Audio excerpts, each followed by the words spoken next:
Nous vivons dans un univers à 3 dimensions d'espace et une de temps. Haut, bas, gauche, droite, avant, arrière, passé, futur. 3 dimensions. C'est du moins ce que nos cerveaux de primates, façonnés au Pléistocène, trouvent utile de croire. Et nous nous accrochons à cette intuition. Même quand la physique nous montre que cette vision de la réalité n'est peut-être qu'une perception très étroite. L'une des possibilités les plus vertigineuses est que notre univers à 3 dimensions puisse être mieux décrit comme résultant d'un espace-temps d'une dimension de moins. Comme un hologramme projeté depuis une surface infiniment lointaine, le principe holographique a émergé de nombreux indices subtils. Des indices découverts au fil de décennies d'exploration théorique de l'univers. Nous avons parcouru ces indices. Nous avons posé les fondations nécessaires pour entrevoir la vraie signification du principe holographique. Nous sommes passés de la théorie quantique des champs à la thermodynamique des trous noirs, puis à la théorie des cordes. C'est un matériau difficile. Alors faisons un rappel, l'histoire a commencé avec les trous noirs, et avec Jacob Bekenstein, qui a dérivé une équation pour décrire leur entropie. L'entropie d'un trou noir représente la quantité d'informations quantiques de tout ce qui y est jamais tombé. Cette borne de Bekenstein représente l'entropie maximale possible, autrement dit l'information maximale possible, de tout volume d'espace. Et là, quelque chose de bizarre apparaît. Ce maximum est proportionnel à la surface de cet espace, pas à son volume. C'était surprenant, vraiment surprenant. Parce que l'intuition te dit que l'information contenue dans un volume d'espace devrait dépendre du volume. Un bit par voxel infinitésimal. Pas un bit par pixel sur sa surface. Stephen Hawking a confirmé la borne de Bekenstein en calculant la quantité d'informations qui fuit d'un trou noir au fur et à mesure qu'il s'évapore sous forme de rayonnement de Hawking. Sa découverte du rayonnement de Hawking a conduit au paradoxe de l'information des trous noirs, parce que ce rayonnement était censé effacer l'information quantique de tout ce qui était tombé dans le trou noir. Mais détruire l'information quantique briserait les fondements mêmes de la mécanique quantique. D'où le paradoxe. Ce casse-tête a inspiré Gerhard Hooft, le physicien néerlandais, prix Nobel 1999, a montré que l'information de toute la matière tombée dans le trou noir pouvait être imprimée sur le rayonnement de Hawking sortant. Et qu'en attendant d'être rayonnée, cette information devrait être encodée sur l'horizon des événements. Point, belle solution. Mais nouveau paradoxe. Les choses qui tombent dans un trou noir vivent réellement l'expérience de traverser l'horizon des événements et de se retrouver à l'intérieur. L'intérieur du trou noir a donc une double existence. Du point de vue des observateurs extérieurs, son contenu est étalé en 2 dimensions sur la surface.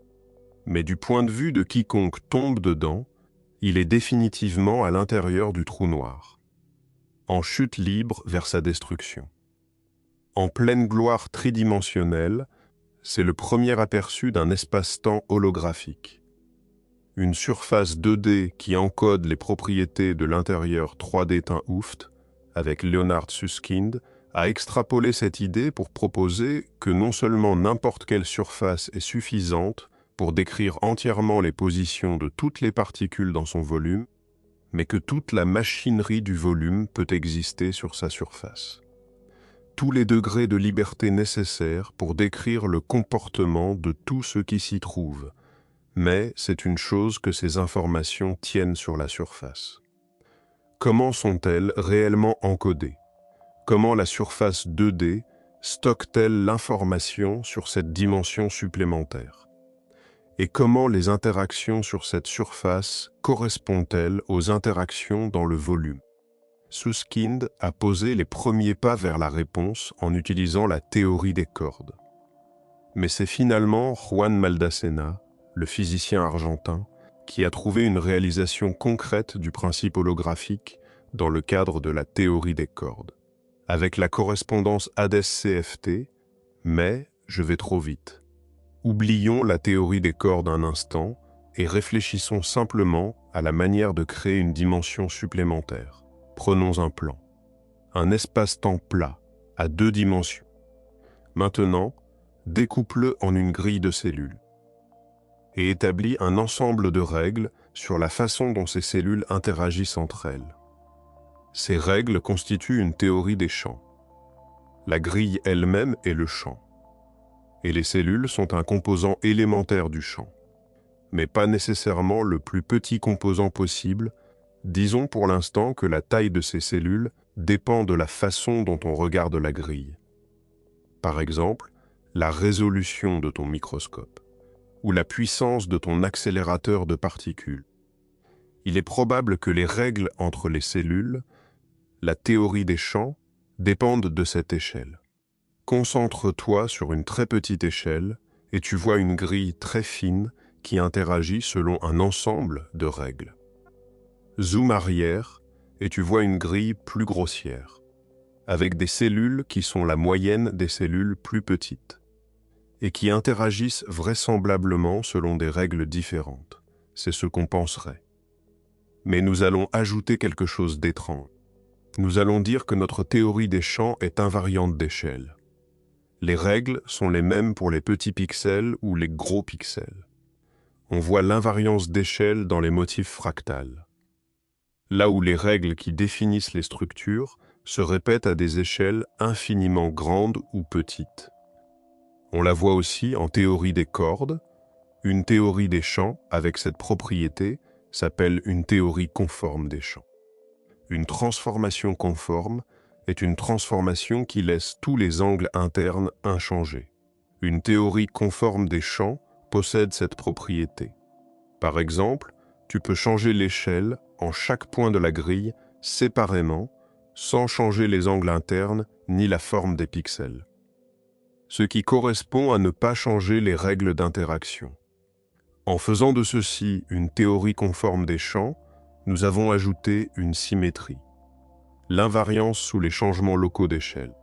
Également connue sous le nom d'invariance de Weyl-Heth, cette invariance ajoute un degré de liberté partout, comme une nouvelle ligne de nombre infini à chacun des points de la grille 2D. Les objets sur la grille 2D ont aussi des valeurs sur cette ligne de nombre. Ils existent à une certaine échelle. Si ces objets à des échelles différentes n'ont pas tendance à interagir entre eux, alors ce nouveau degré de liberté se comporte exactement comme une autre dimension. Notre grille 2D se comporte comme un volume 3D, et nous pouvons la traiter comme telle. Mathématiquement, tu pourrais dire que ce n'est pas un vrai volume 3D parce que la troisième dimension est fausse. Mais l'est-elle ?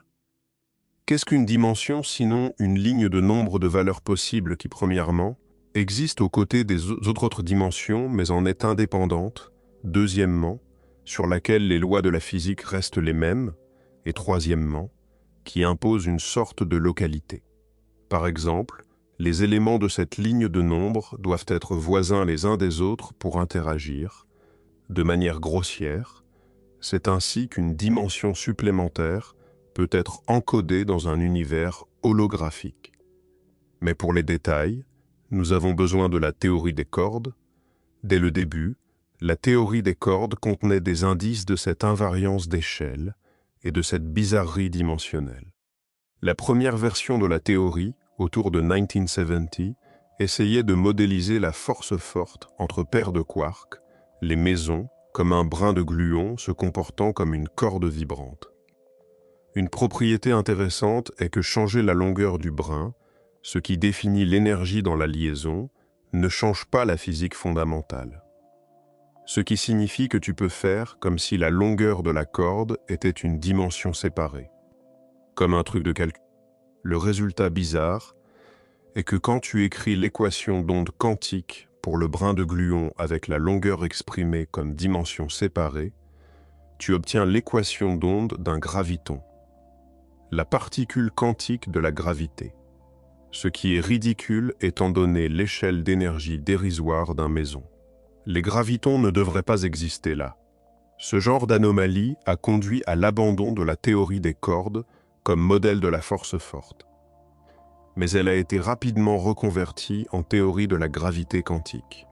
Et l'invariance d'échelle des cordes est devenue un trait central de la théorie avance, rapide de quelques décennies.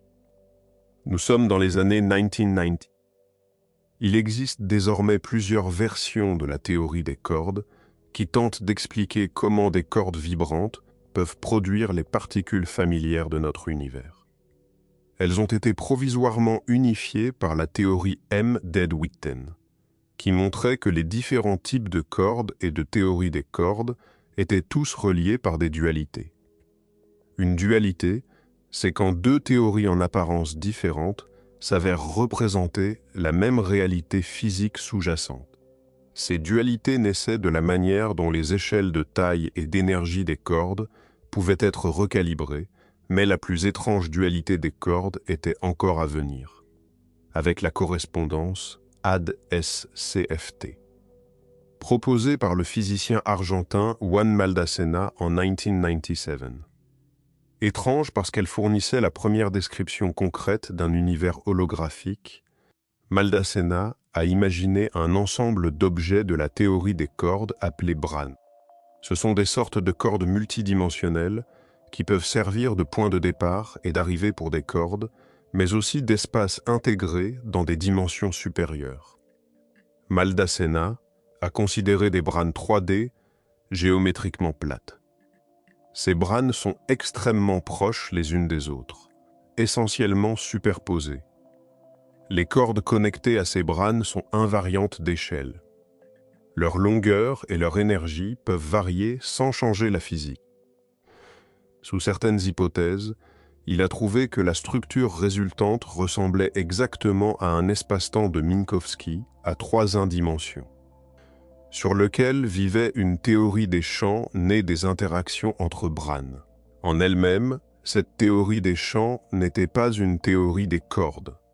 C'était une théorie quantique des champs semblables à celle qui nous donne le modèle standard de la physique des particules. Une théorie de Yang-Mills, mais avec la supersymétrie ajoutée. C'était aussi une théorie conforme des champs, une CFT, invariante par changement d'échelle de la grille. Cette qualité venait de l'invariance en énergie des cordes intégrées dans la construction de cet espace. Dans le style classique des théoriciens des cordes, Maldacena a incorporé ce facteur d'échelle comme une nouvelle dimension spatiale. L'espace 3D est devenu un espace 4D. L'espace original était plat. Le nouvel espace avait une courbure négative. C'était un espace hyperbolique, un espace anti de Sitter, AD-S. La théorie conforme des champs dans l'espace original ne contenait pas de gravité. Mais dans l'espace de dimension supérieure, elle devenait une théorie quantique complète de la gravité. C'est la dualité AD-S-CFT. Comme les autres dualités de la théorie des cordes, celle-ci s'est révélée extrêmement utile pour les calculs. Quand les interactions dans la théorie des champs de dimension inférieure sont extrêmement fortes, on dit que les champs sont fortement couplés. Alors, les structures gravitationnelles correspondantes dans l'espace de dimension supérieure sont faibles et résolubles. Inversement, les champs gravitationnels forts dans l'espace de dimension supérieure, comme dans les trous noirs, ressemblent à une configuration résoluble de particules dans l'espace de dimension basse. Entre autres choses, cela fournissait une nouvelle résolution du paradoxe de l'information des trous noirs. L'information perdue dans un trou noir persiste parfaitement confortablement dans l'espace de dimension inférieure. Les techniques de la correspondance AD-SCFT s'étendent même à des domaines aussi éloignés que la physique nucléaire et la physique de la matière condensée. Au CEA de Saclay et à l'Institut de physique théorique, des chercheurs français utilisent ces outils pour sonder des problèmes qui n'ont en apparence rien à voir avec la gravité quantique. Un formalisme né de la théorie des cordes qui éclaire la physique des supraconducteurs. C'est la beauté des mathématiques quand elles deviennent assez profondes. Mais l'implication la plus saisissante d'ADS-CFT est que c'est la première réalisation concrète d'un univers holographique. l'espace CFT de dimension inférieure est la surface de l'espace Hadès. Parce que la théorie des champs existe là où la nouvelle dimension devient infinie. C'est difficile à imaginer. Alors revenons à notre représentation d'un espace hyperbolique infini. Représente un espace hyperbolique 2D comme une carte compactifiée. Il a un bord, du moins un bord mathématique. Quiconque se trouve à l'intérieur de l'espace hyperbolique doit quand même voyager infiniment loin pour atteindre ce bord. Maintenant, empile plusieurs cartes pour représenter des tranches dans le temps. La colonne résultante a une surface géométriquement plate et finie qui est un espace-temps à part entière. Les règles d'interaction entre les cellules de la surface constituent une théorie quantique des champs. Mais ces règles se traduisent en interaction dans le volume, dans le bulk. Et là, elles deviennent une théorie de la gravité. Henri Poincaré, le mathématicien français dont le modèle du disque est précisément celui que les physiciens utilisent pour visualiser ces espaces hyperboliques, aurait sans doute été fasciné par cette convergence. Son disque de Poincaré, celui qu'il avait conçu pour étudier la géométrie non euclidienne à la fin du XIXe siècle, est devenu l'outil de visualisation standard de la correspondance Hadès-CFT. La surface de son disque, ce cercle que les objets à l'intérieur ne peuvent jamais atteindre, c'est exactement là où vit la théorie conforme des champs. La frontière de l'espace de Poincaré, c'est l'écran sur lequel l'hologramme est projeté. L'un des outils les plus importants de la physique théorique du XXIe siècle a été inventé au XIXe par un Français qui pensait à la géométrie pure. Hadès-CFT est un indice que nous pourrions vivre dans un univers holographique. Elle ne représente pas notre univers. Parce que notre univers ne semble pas être un espace entier de Sitter à courbure négative. Et il n'a pas 4 dimensions spatiales comme dans le calcul de Maldacena. Mais des efforts sont en cours pour généraliser cela à un univers plus semblable au nôtre. La question avec laquelle nous luttons maintenant est celle-ci. Une série d'indices mathématiques indique que notre univers pourrait être holographique, ou du moins avoir une représentation duale dans une dimension inférieure. Est-ce que ce sont de simples coïncidences mathématiques folles? Peut-être, mais peut-être que notre univers familier à 3 dimensions a une représentation alternative. Peut-être plus vrai, quelque part là-dehors. Une surface mathématique abstraite infiniment éloignée de notre position et de notre intuition, qui projette vers l'intérieur notre espace-temps holographique familier. Quelques clarifications s'imposent, parce que la question revient souvent. Notre univers perçu est-il juste la surface d'un espace de dimension supérieure? C'est en fait le contraire de la proposition du principe holographique. Le principe suggère que notre univers perçu est le volume, mais qu'il peut être encodé sur sa surface de dimension inférieure. Dans la correspondance Hadès-CFT, le volume exhibe la gravité via un type de théorie des cordes, tandis que la surface n'exhibe pas de gravité. Seulement une théorie quantique des champs similaire à celle qui sous-tend le modèle standard. Une partie de la confusion vient du fait que la dérivation de Maldacena concerne un volume à 4 dimensions spatiales, qui aurait une surface 3D. Cela ne correspond évidemment pas directement à notre univers.